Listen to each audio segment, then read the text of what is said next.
The early days of Final Fantasy localizations are famously confusing. Everybody knows that prior to FF7, the numbering of the main series was changed for the international release. But there's more confusion surrounding the early Final Fantasy spin-offs. Were they true Final Fantasy games, or just rebranded for the Western release? So, Final Fantasy Legend 1, 2, and 3. Are they Final Fantasy? No.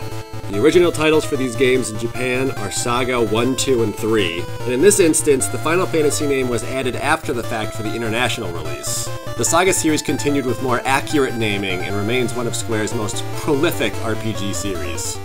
Next up, Final Fantasy Adventure. Is it a real Final Fantasy? Yes. But wait, isn't this game the original Seiken Densetsu, the beginning of the Mana series? Yes.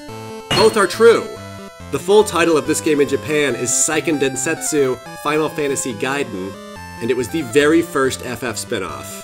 When it came time to make the sequel, Secret of Mana, Square chose to drop the Final Fantasy connection and let the series stand on its own. They even remade this original game on Game Boy Advance as Sword of Mana, which strips out all the Final Fantasy elements to align it with the rest of the series. However, it cannot be denied that Final Fantasy Adventure on Game Boy does count as a real Final Fantasy game. And in fact, it's the very first game released outside Japan with chocobos.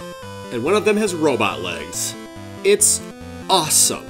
Okay, last one is Final Fantasy Mystic Quest. And yes, this is 100% a real Final Fantasy. You probably knew this one already. It's called Final Fantasy in both the original US release and in Japan, but it's the European releases where it gets wild.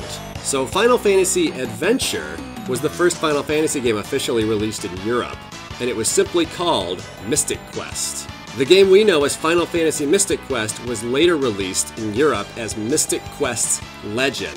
They named this Final Fantasy game as a sequel to the first Mana series game with the title that was given to the first Saga games. That means, if you really wanted to, you could argue that this game is part of all three series at the same time. But I thought that was kind of wonderful.